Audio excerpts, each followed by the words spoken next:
Pemprov Sumatera Utara akan lakukan sejumlah langkah antisipasi penanganan COVID-19.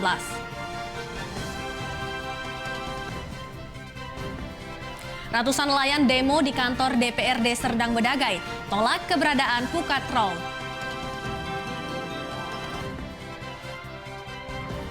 Pasca merebaknya wabah COVID-19, harga buah lokal di Kota Medan mengalami kenaikan.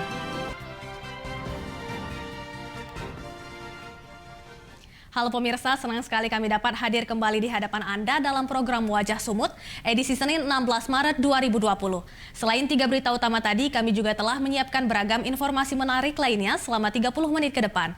Bersama saya, Hairunisa Nasution, inilah Wajah Sumut selengkapnya.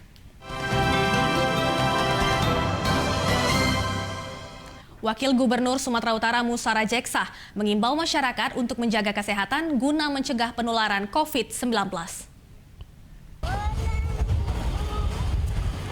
Hal tersebut disampaikan Musara Jeksah di Masjid Al-Musanif, Kompleks Cemara Asri, Deli Serdang, Minggu sore. Untuk langkah pencegahan penyebaran COVID-19, masyarakat diimbau untuk menjaga kebersihan, melakukan olahraga, dan mengkonsumsi buah. Sesuai arahan Presiden Joko Widodo, pemerintah Provinsi Sumatera Utara juga akan melakukan sejumlah langkah sebagai bentuk antisipasi penyebaran COVID-19. Salah satunya dengan menggelar rapat internal penanganan COVID-19 pada Senin hari ini. Dari Presiden ya, himbauan untuk kita persiapan. Besok hari Senin Pak Gubernur akan memimpin rapat langsung, walaupun sebelumnya kita sudah membentuk tim, kita sudah membentuk call center yang dibawain Dinas Kesehatan dan berapa. Mengantisipasi penyebaran virus corona atau COVID-19, pemerintah Kabupaten Batubara meliburkan sekolah selama 2 pekan, terhitung mulai Senin hari ini. Kebijakan tersebut diambil dalam rapat terbatas yang dipimpin Bupati Batubara Zahir bersama sejumlah kepala dinas di lingkungan Pemkab Batubara pada Minggu sore. Kegiatan belajar mengajar di sekolah untuk sementara waktu ditiadakan, namun para siswa tetap belajar dan mengerjakan tugas sekolah di rumah masing-masing. Sekitar 66.000 siswa mulai dari tingkat pendidikan anak usia dini hingga sekolah menengah pertama diliburkan. Sementara untuk tingkat sekolah menengah atas, Pemkab Batubara akan berkoordinasi dengan Dinas Pendidikan Provinsi Sumatera Utara. Selain meliburkan sekolah, pemerintah Kabupaten Batubara mengimbau instansi pemerintah tidak melakukan kegiatan yang melibatkan banyak orang.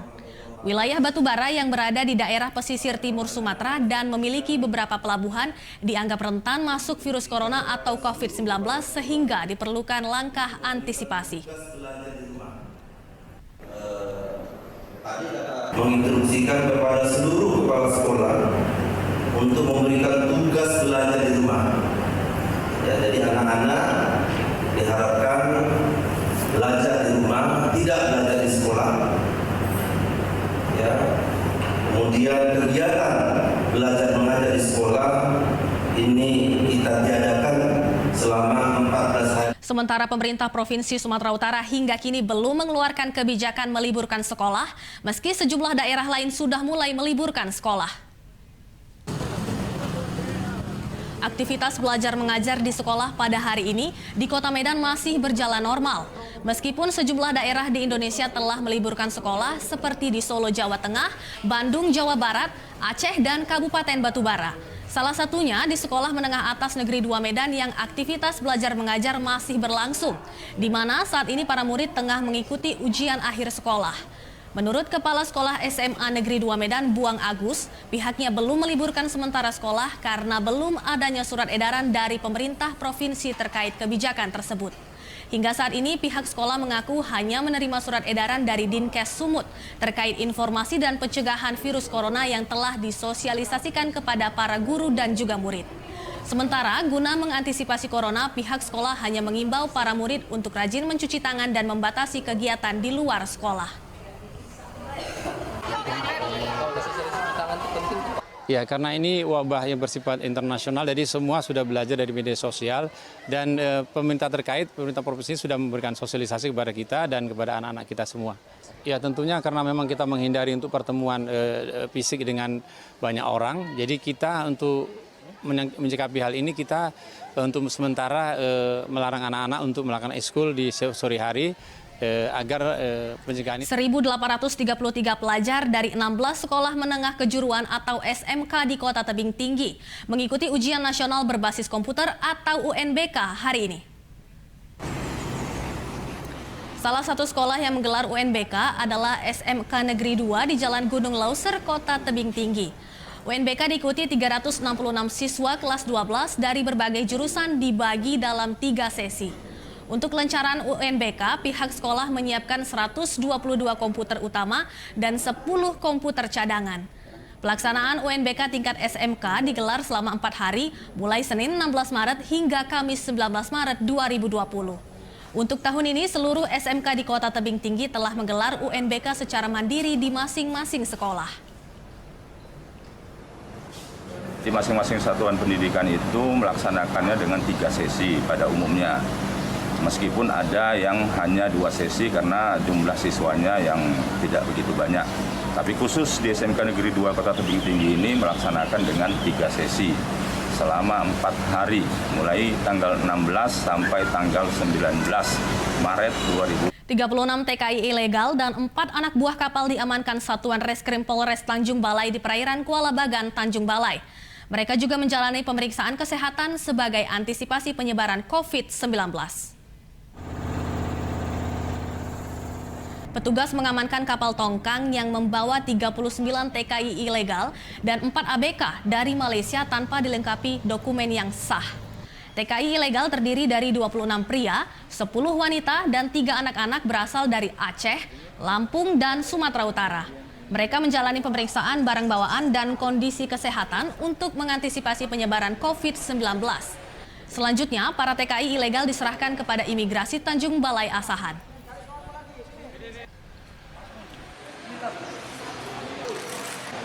Setelah kami periksa berjumlah 39, semuanya tidak ada indikasi suhu di atas 38 derajat Celcius.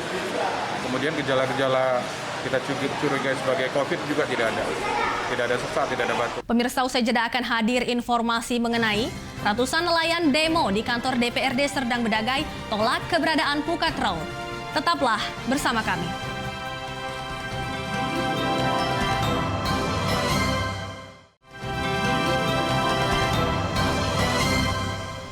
Masih bersama kami di Wajah Sumut. Ratusan nelayan tergabung dalam Aliansi Nelayan Sumatera Utara melakukan aksi demo memprotes maraknya Pukat Traul yang beroperasi di wilayah perairan Serdang Bedagai.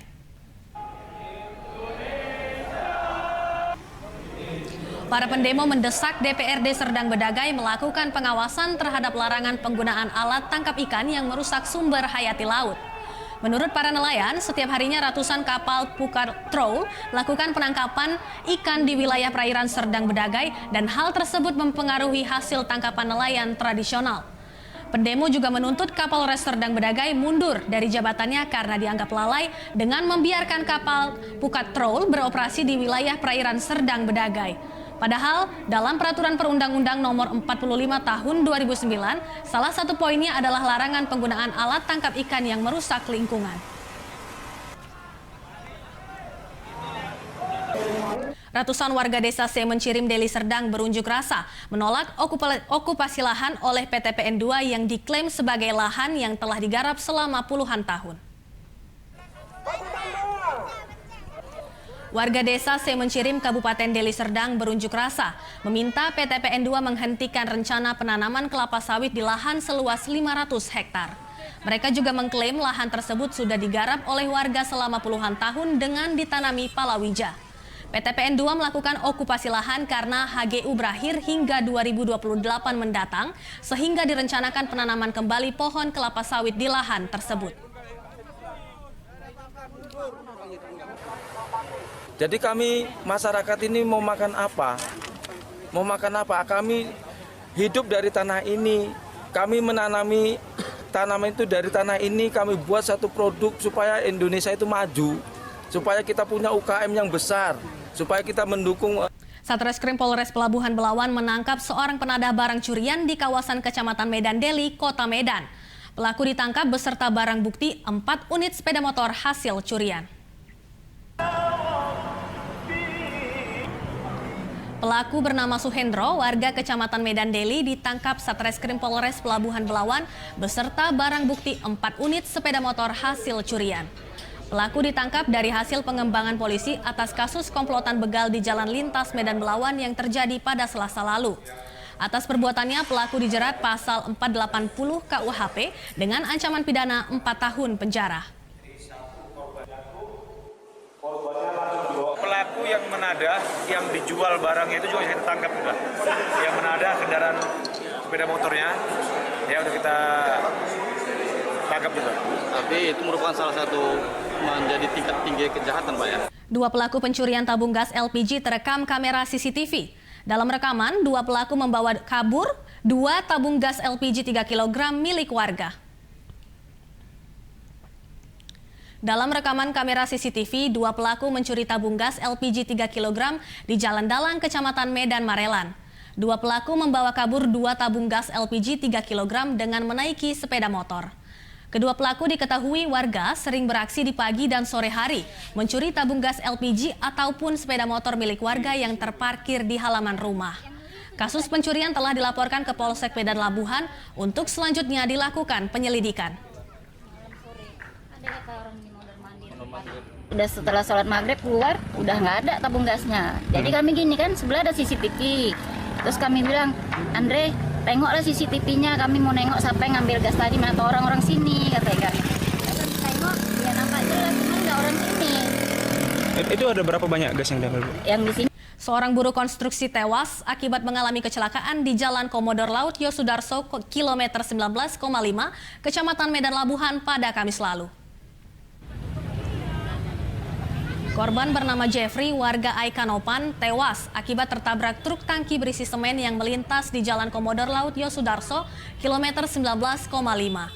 Kejadian bermula saat korban dan ketiga rekannya sedang mengukur jalan dalam proyek perbaikan jalan lintas Medan Belawan.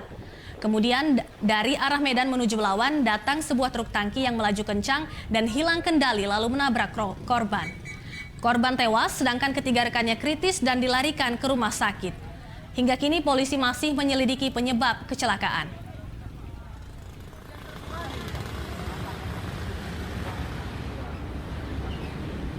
PT Bank Mandiri Syariah Kantor Cabang Pembantu Tanjung Balai dilaporkan ke Polda Sumatera Utara atas laporan hilangnya 4 surat sertifikat yang diagunkan sejak 2012. Muhammad Aminuddin berserta tim kuasa hukum mendatangi Sentra Pelayanan Kepolisian Terpadu Polda Sumatera Utara Jalan Sisinga, Mangaraja, Medan. Pihaknya melaporkan PT Bank Syariah Mandiri Kantor Cabang Pembantu Tanjung Balai di Jalan Jenderal Sudirman, Kota Tanjung Balai karena 4 surat sertifikat yang diagunkan hilang. Pelapor meminjam uang 500 juta rupiah pada 2012 dan pelunasan dilakukan pada 2015. Namun 4 surat sertifikat kebun sawit dan rumah belum juga dikembalikan oleh pihak bank. Pelapor mengaku merugi hingga 2 miliar rupiah atas hilangnya 4 surat sertifikat tersebut. Bisa tunjuk, Bang? Berjalan dengan kredit tahun 2015, klien kami melunasin seluruh fasilitas yang ada di BSM Cabang Tanjung Balai. Namun pada saat pelunasan, klien kita meminta untuk dikembalikan sertifikat. Ternyata pihak BSM sendiri mengatakan sertifikat.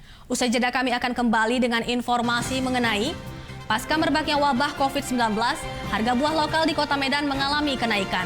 Tetaplah bersama kami.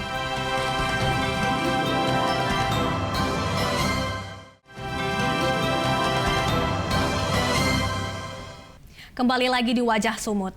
Memperingati HUT Mandailing Natal ke-21, pemerintah daerah melakukan kegiatan Pawai Karnaval. Pawai dilaksanakan di sepanjang jalan protokol Kota Panyabungan Mandailing Natal dan mendapat sambutan warga. Pawai Karnaval dilepas Bupati Mandailing Natal Dahlan Hasan Nasution. Para peserta karnaval mengenakan berbagai macam pakaian daerah serta beragam budaya dan pertunjukan musik tradisional Gordang Sambilan. Para anak penyandang disabilitas ikut serta memeriahkan HUT Madinah dengan mengenakan pakaian adat daerah Sumatera Utara. Dalam karnaval turut ditampilkan simulasi penanganan pasien corona oleh petugas Rumah Sakit Umum Panyabungan. Pawai karnaval dalam rangka HUT Mandailing Natal merupakan agenda tahunan dan ditunggu warga. Ribuan masyarakat hadir untuk bisa menyaksikan penampilan pawai karnaval.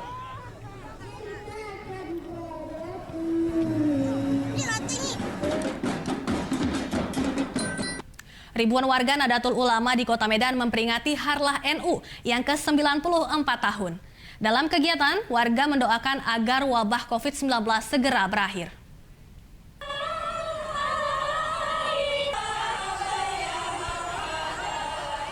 Doa dan zikir digelar di halaman Istana Maimun, Kota Medan dalam rangkaian Harlah NU yang ke-94 tahun. Warga NU juga mendoakan agar wabah COVID-19 segera berakhir dan tidak mewabah di Indonesia. Sedianya peringatan Harlah NU yang ke-94 tahun ini akan dihadiri oleh Presiden Joko Widodo namun dibatalkan. Terutama penyakit yang bernama virus corona. Bismillahirrahmanirrahim. Cobaan yang Allah berikan ini di dunia, bukan hanya Kudus Medan. Dan kami sebagai pengurus juga merasakan acara ini juga hampir ditiadakan oleh pemerintah. Namun kami mohon hingga diberikan dengan jamaah yang sangat terbatas. Namun hari ini kami berdoa di sini semoga Allah angkat karena penyakit ini dari Allah dan kembali kepada beliau. Pasca merebaknya wabah COVID-19, harga buah lokal di Kota Medan mengalami kenaikan 40% dari harga biasanya. Para pembeli beralih membeli buah lokal daripada buah impor karena khawatir adanya isu penularan COVID-19.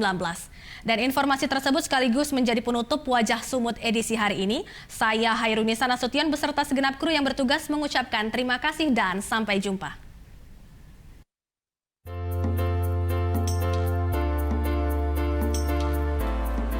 Wabah COVID-19 yang menyebar di 105 negara di dunia, termasuk Indonesia, berdampak pada sektor ekonomi, salah satunya penjualan buah di Kota Medan, Sumatera Utara.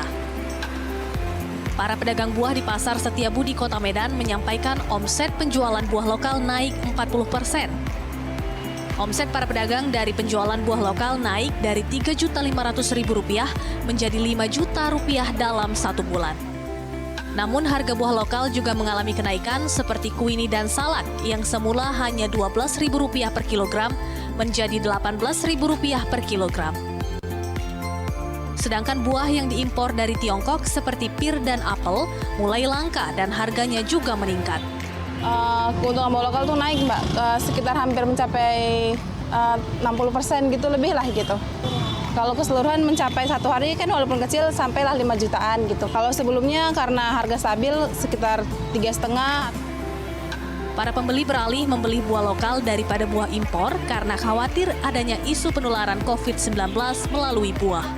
Pasti pengen tetap dikontrol lah, maksudnya kayak mungkin lebih diedukasi lagi kalau masyarakat itu nggak perlu panik gitu, karena kan jadi imbasnya ke kebutuhan pokok gitu kan.